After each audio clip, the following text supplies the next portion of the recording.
우리가 지난 주일은 어린이 주일로 지키고 이제 둘째 주일은 어버이 주일로 지킵니다. 물론 어버이날이 지난 관계로 좀 이렇게 식상한 면도 있을 수 있습니다만 절기상 둘째 주일을 어버이 주일로 지킵니다. 어떤 교회들은 아예 그냥 첫째 주일 어린이 주일 겸 어버이 주일로 이렇게 몰아서 지키기도 합니다만은 절기를 잘 지켜나가는 교회가 돼야 됩니다. 뭐 이렇게 똘똘마리해서 지키면 그 의미가 사라지죠. 첫째 주일은 어린이 주일로 지키고 둘째 주일은 어버이 주일로 지켜야 되는 것입니다. 오늘 본문을 통해서 우리가 우리를 낳으시고 기르신 부모님을 생각할 뿐만 아니라 성경에서 말하고 있는 부모의 역할, 과연 내 자녀를 향한 부모가 어떠한 모습을 가져야 되느냐를 우리가 성경을 통해서 늘 깨달아야 되고 배워야 되는 것입니다.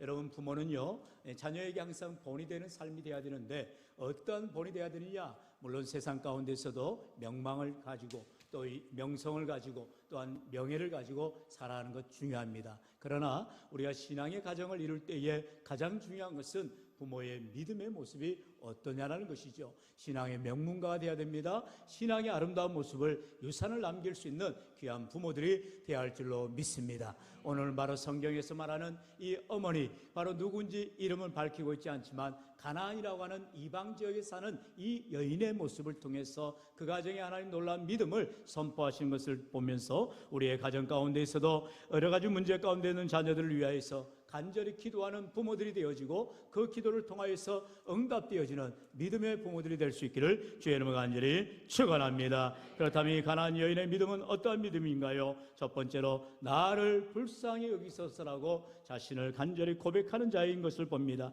예수님께서 지금 도로와 시돈 지방, 이제 북쪽이지요. 바로 예루살렘을 훨씬 지나서 이스라엘을 지나서 이방 땅인 도로와 시돈 지방을 지나가고 계세요. 그런데 그 가운데 한 이방 여인이 달려옵니다. 그리고 자신의 딸을 고쳐달라고 애원하는 것이지요. 그러면서 나를 불쌍히 여겨달라고 간절히 매달리는 것을 보게 됩니다. 여러분, 가정에 문제가 있을 때에 그 문제 해결자 앞에 나아가는 모습, 귀한 모습이지요. 그러나 이 여인은 누구보다도 바로 예수님에 대한 소문을 들었고 그 예수님이 메시아이심을 그 예수님 앞에 나아가 간구하면 모든 것이 이루어진다는 사실을 믿고 달려 나오는 것이지요. 우리 본문 21절로 22절 같이 읽어볼까요? 시작. 예수께서 거기서 나가사 도로와 시돈 지방으로 들어가시니 가나안 여자 하나가 그 지경에서 나와서 소리질러 이르되 주 다윗의 자손이여 나를 불쌍히 여기소서 내 딸이 흉악하게 귀신 들렸나이다 하되 아멘. 지금 이 여인의 문제는 자신의 귀한 딸이 흉악한 귀신에 들렸다는 것입니다. 여러분, 지금도 마찬가지지만 가정 안에 이러한 정말로 남에게 밝히기가 꺼려지는 그런 문제가 있으면 쉬 그냥 덮어버립니다. 밝히지를 않아요. 여러분, 그러나 이 여인은 자신에 대해서 뭐라고 말하든 상관없이 주님 앞에 자신의 처한 문제를 가지고 다 고백하는 것을 보게 되지요. 주여 나를 불쌍히 여겨달라는 것입니다. 왜 불쌍히 달랍니까? 바로 자신의 귀한 딸이 있는데 흉악한 귀신이 들렸다는 것입니다. 얼마나 안타까운 일이에요. 그럴 때에 어머니의 심정으로, 여러분, 부모님의 마음은 무엇인가요? 자녀가 아플 때에 차라리 자기가 아팠으면 아팠지 자녀의 아픔을 눈뜨고 볼 수가 없다라는 것이죠. 특별히 이렇게 흉악한 귀신에 들렸으니 때로는 간질처럼 얼마나 그 몸서리치면서 입에 거품을 물고 괴로워하겠습니까? 그 귀신에 쓰여져서 자신을 제어하지 못하는 그 연약한 모습을 볼 때마다 천갈래 만갈래로 가슴이 찢어지는 어머니의 심정이었을 것입니다. 그렇기 때문에 이 문제를 해결하기 위해서 백방으로 수소문해 봤을 거예요. 좋은 의원을 만나지 않아 봤겠어요? 어떻게 용하다는 데를 가보지 않았겠어요? 그러나 이 가나안 여인은 바로 예수님에 대한 소문을 듣게 되어지고 그 예수님이 자기가 있는 이 두로와 시돈 지방에 들어오실 때에 옳다구나, 예수님 앞에 나아가구나, 예수님 앞에 나아가자구나, 그러면서 그가 당장 주님 앞에 달려 나와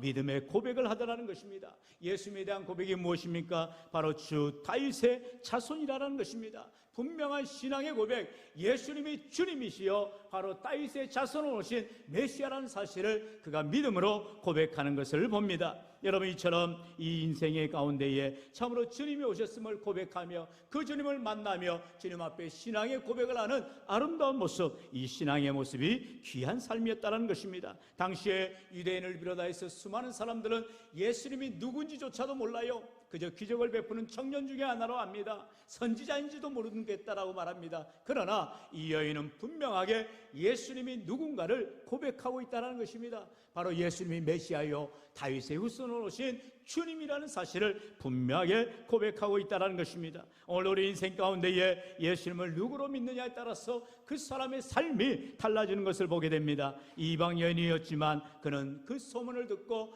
예수님이 메시아이심을 분명하게 인정하며 자신을 불쌍히 여겨달라고 간절히 기도하며 나아갑니다. 그런데요, 반전이 일어나죠. 모든 이러한 예수님 앞에 나오는 사람들을 예수님은 사랑스러운 눈으로 바라보시고 그들의 문제를 해결해 주시고 만나 주셨어요. 그런데 오늘 본문에 나오는 이 가나안 여인을 향하여서 예수님은 전혀 들은 척하지 않아요. 그러면서 갈 길을 그냥 가시는 겁니다. 심지어 예수님이 이런 무반응을 바라보면서 제자들은 예수님 앞에 요청을 합니다. 뭐라고 합니까? 23절에 보면 예수는 한 말씀도 대답하지 아니하시니 제자들이 와서 청하여 말하되 그 여자가 우리 뒤에서 소리를 지르오니 그를 보내소서라고 말하고 있어요. 여러분, 우리가 지난주에 어린이주일을 통하여서 말씀 가운데 특별히 예수님 앞에 어린아이를 데려오는 부모들이 있었습니다. 그 아이들을 왜 데려옵니까? 예수님의 축복을 받기 위해서, 기도를 받기 위해서, 안수를 받기 위해서 아이들을 데려오는 거예요. 그런데 제자들의 입장에서 볼 때는 당시의 여자나 어린아이들은 사람의 취급이 되지 않았죠. 그렇기 때문에 귀히 여기지 아니하고 아이들이 예수님 앞에 다가가는 것을 마치 귀찮은 제물로, 귀찮은 물건으로 아는 거예요. 그래서 쫓아버리는 것입니다. 예수님 앞에 신경 쓰이지 않게 해라. 괜히 너희들이 와서 왜 시끄럽게 소란하느냐, 그러면서 제자들이 앞다투어서 예수님 앞에 다가오는 아이들을 제어하고 있다는 것이죠. 그러자 예수님이 호통을 칩니다. 예수님께서 어찌 이 어린아이들과 같은 순수한 마음, 겸손한 마음, 주님을 사랑하는 그 마음을 너희들이 모르느냐, 그러면서 예수님이 제자들에게 나무라는 것을 보게 됩니다. 오늘도 이제 제자들은 마찬가지예요. 이 여자가 정말 간절한 소원을 가지고 주님을 부르면서 다가오는데 이제 예수님이 반응을 하지 않으니까 옳다구나, 저 여자를 다 쫓아내버리자, 그러면서 예수님 앞에 가까우는 것을 거부하게 하는 것을 봅니다. 그러면서 예수님께서는 사실상 이 여인의 믿음을 보시기 위해서 이러한 일을 하시는 거죠. 그러면서 24절에 말씀하지요. 우리 24절 같이 읽어볼까요? 시작. 예수께서 대답하여 이르시되 나는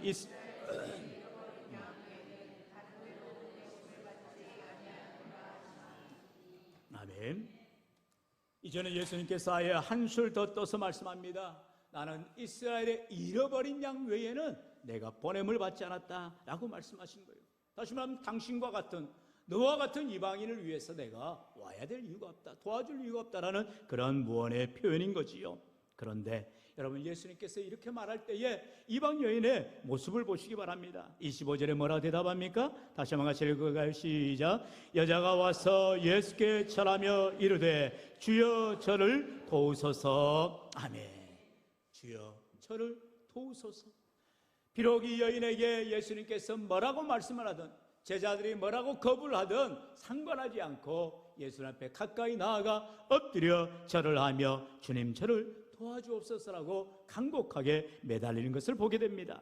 여러분, 성경은 말씀하죠. 잠언 8장 17절에 나를 사랑하는 자들이 나의 사랑을 입으며 나를 간절히 찾는 자가 나를 만날 것이라 말씀하고 있어요. 여러분, 우리가 예수님 앞에 나아가는데 어떠한 장애물이 있겠어요? 우리를 막는 어떤 문제가 있겠어요? 주님 앞에 나아갈 때는 모든 것을 다 제쳐놓고 오직 간절한 마음으로 나아가야 할 줄로 믿습니다. 이처럼 간절히 찾는 자에게 하나님은 만나주시고요, 복을 주시는데 오늘 우리의 삶 가운데 과연 예배에 대한 간절함이 있는가, 기도에 대한 간절함이 있는가, 찬양에 대한 간절함이 있는가를 우리가 돌아보기를 원하는 것입니다.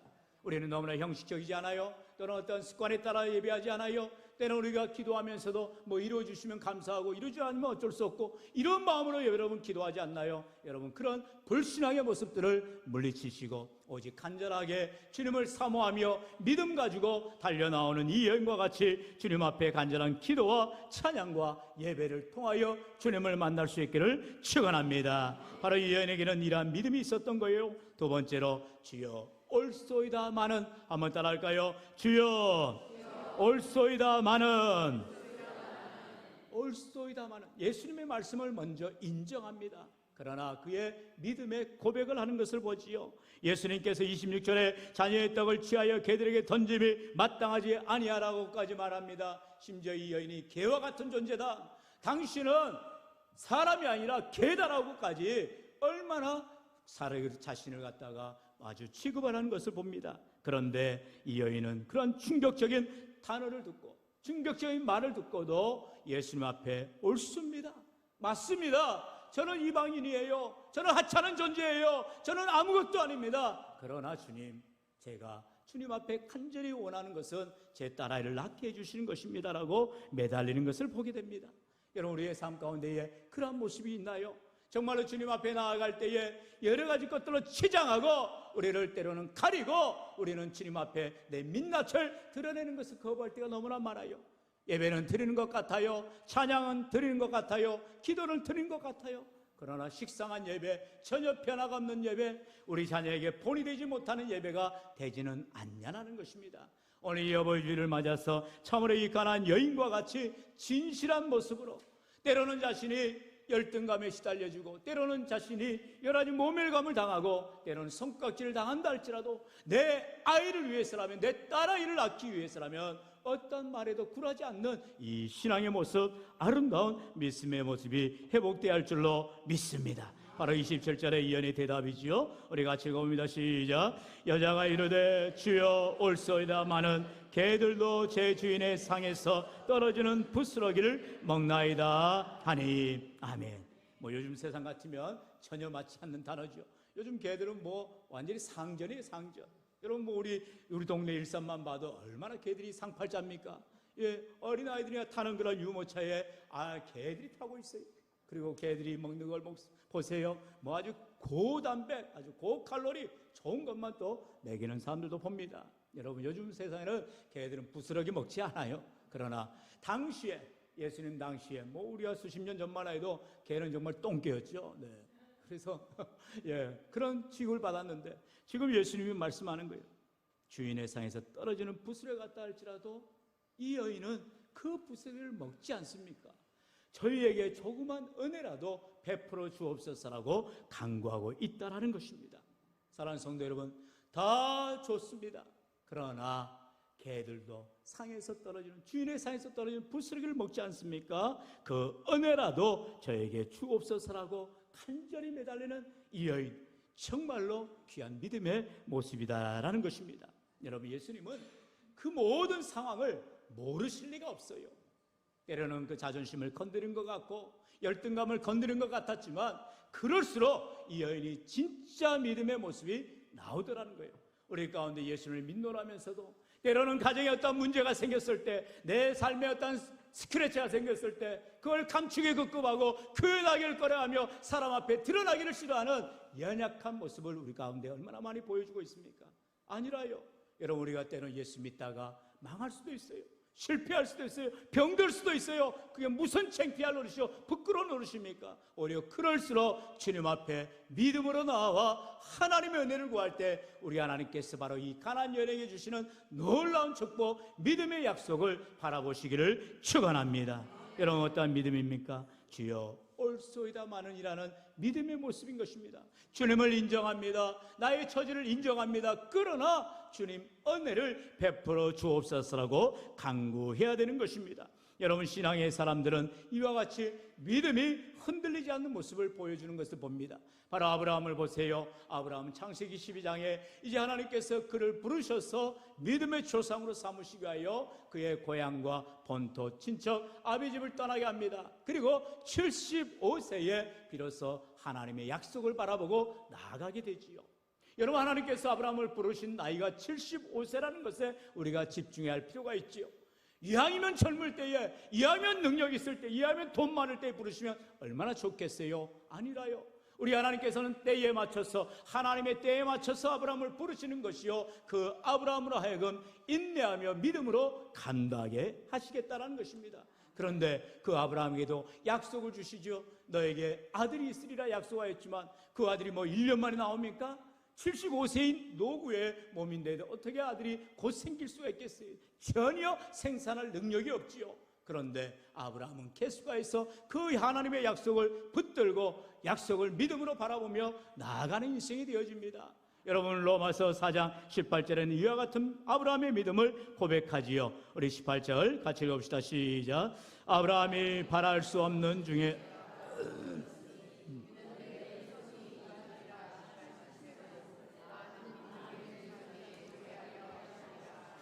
아멘. 여러분, 하나님은 우리의 믿음을 테스트하실 때에는 내가 어떤 가능성이 조금이라도 있다고 할 때 일하시지 않아요. 무슨 말이에요? 전혀 가능성이 없을 때, 내 힘으로는 전혀 할 수 없을 때 비로소 하나님이 일하시더라는 것입니다.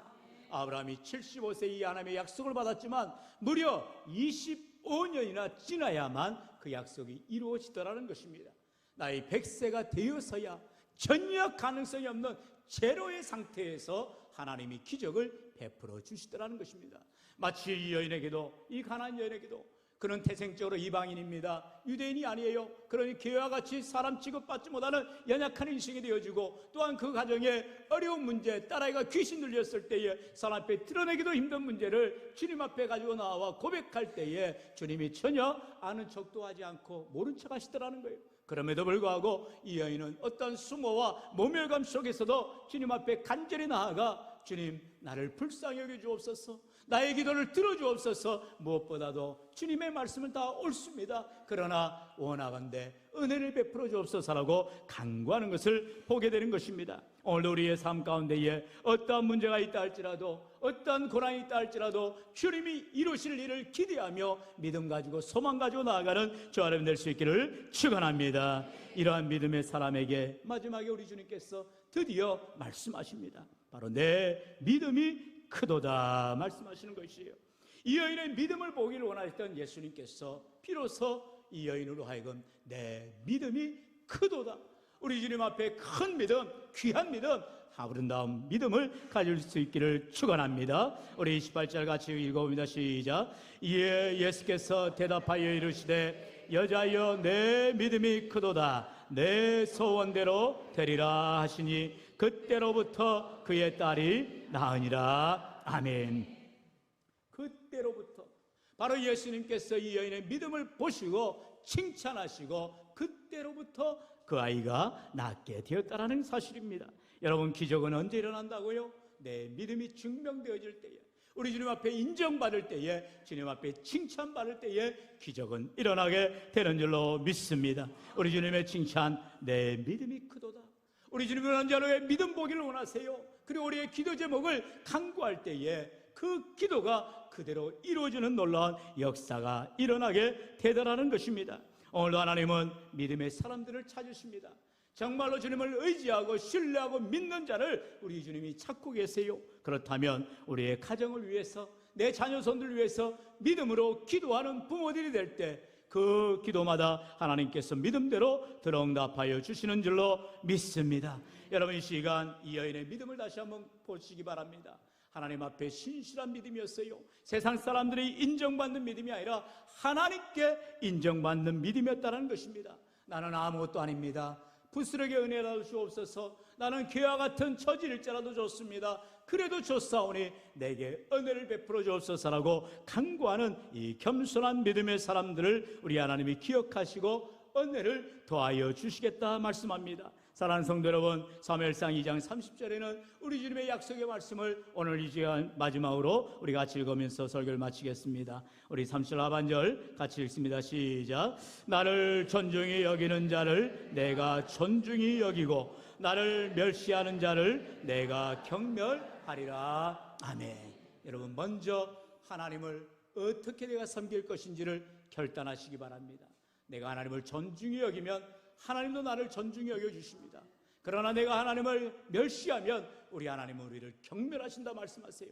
우리 하나님은 공의의 하나님이십니다. 하나님을 진실로 사랑하는 자를 하나님이 사랑하시는 거예요.